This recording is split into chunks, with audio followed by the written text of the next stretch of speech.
The Woe of Roanoke, Book 5, Matois Rising. He made the most of all the praise, he lapped up all the licking, prophesied the end of days, said rapture's clock was ticking. The chief that travelled London did not need too much persuading. The sun-child quoth, "It has begun, with start o' whites invading." Said of Whiteman, "They the demon scum, they come to take thy land. If d'ye alarm and give I some, I'd make a holy stand." Bill hand-picked a jihadi band. He picked the most suspicious, most religious mostly, and the bloody mostly vicious. Those obeyed the things he said, those cruel with bovine nature, those who needed to be led, those who'd bolst his stature. He orchestrated Howe's attack, the ambush on the river. One brave, Chogan, held him back from eating out Howe's liver. That night a squaw in anguished jaw, staggering and shrieky, screamed a mortifying roar, screamed murder in her teepee. Chogan's scalp had fateful flap, his head was almost severed.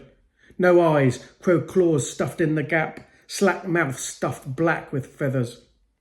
No trial, nor any summoning, for Sugnog stayed their hands, for he'd foretold the coming of red thunder in their lands. He foretold, but fearful worried, and he did not know what to do, for the sun-child was now sullied, for he'd broke the child's taboo. Taboos were broken, oft was stoked the fires of holy battle. Victory foretold in smoke, heathens merely chattel. One a week they'd stalk and slay, settlers, other clans. His gang obliged in angst obey to aid his predator plans. They soon knew what he doing when he dragged mauled meat away, for soon his crew were chewing off the flesh from off their prey. Sugnog saw of his mistake and voiced it to the cowed. The sun-sky prophet was a fake, found Sugnog disemboweled. Bill went to squat the shaman's hut and fostered all the hype. Carrion crows kept up the guise, their wage was human tripe. Step by step he sought to climb further up the tower. Now a rung below the prime, he had the shaman's power. And whilst the crops were withered, most the tribe had start to starve. He acknowledged the wonder wizard, for he'd conjured meat to carve. His holy gang of slayers weren't the only players fed. Soothsayers in compliance with all fed upon his dead. Sated mystics spread the myth, his blood deeds came to law. His enterprise excessive with mountains of pain and gore. And all the time he authorized, "'Tis sanctified and right. These meals are merely infidels, for us appetite."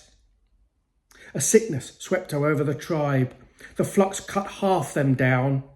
Those survived were those subscribed to the will o' Bill Brown. They thought him more a prophet lord, their bellies he kept filling. Their pox was cured when he procured cheese dosed with penicillin. The doubters lay like skeletons, famished, ulcered, thin. His band of rogues had healthy tones with glowing golden skin. They glowed in only outer shell, inside them growled black beast. As like the crows that sought the smell, more savage every feast. They glowed in their appearance, but their eyes were black with sin, steeped dark with their adherence to the spite that dwelled within. They only glowed with closed eyes and closed cruel lips, for they'd oculus of crows in guise, teeth filed to pointed tips. One cheese lost mostly all his grip, too weak to wield his lever. No cheese to cure did pass ill lips, struck down with yellow fever. And in a lavish ceremony, cuffers round them ailing, Matois, mortal enemy, their Messiah named at naming. Matois, spoke in fearful awe by menaced unbelievers, echoed by the murder's core to taunt those struck with fevers. Matois turned his 20 team to live a year nomadic, pursued his dream of his regime, now hunting here sporadic. They crossed onto the mainland to conquer in canoes, to wrought an utter wasteland, to rape, to kill, abuse. They terrorised the native stock, subdued with terrorism, expanded his expanding flock by bold evangelism.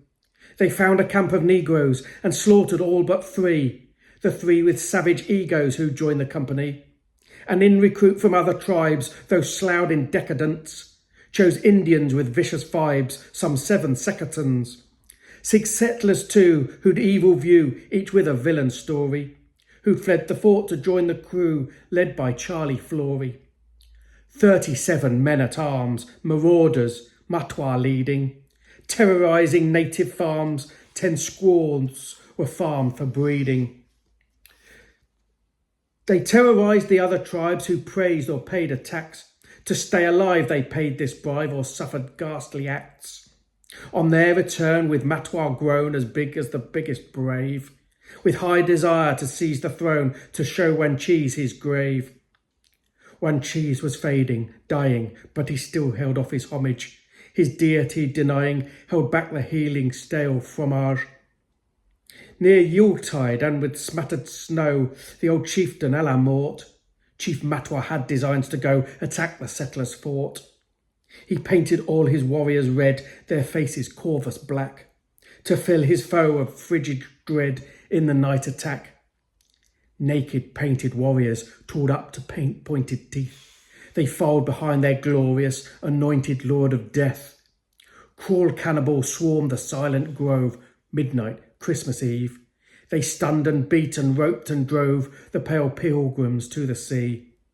Matwa attack supremely timed as streamed the stockades past. No settler had a weapon primed, all posed in praise en masse. The screams were sweet from off the meat, music from the larder. Matwa stiff, for he could sniff sheer terror for his ardour. His ardour quenched by sordid vice, his cult bade he a sage. The settlers scattered scared as mice, the clan bayed at his rage.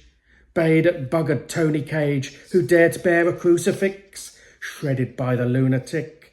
And it was a hellish sight, the things Bill did to him that night, in strange religious ritual, hailed dripping, visceral, as he hailed for killing, rutting, someone desperate was wood-cutting.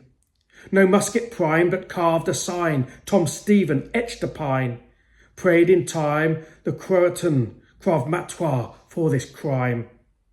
Crow Matwa on a manic fit, twin minds are hanging by a thread. Blue skin was smeared in blood and shit. 2 hours it took till Tony dead, whilst Tom scratched pines by firelit. For found his magic message back he read. Tom prayed redress, by Crow he read. Humming hymns to hacked off limbs, festivities aborted. In replace of their saviour's face was hell's flesh face Bill sported. Caught off guard at Christmas, every settler bound, sculling past the isthmus, over the Pamlico Sound, the beating's but a litmus test from he who newly crowned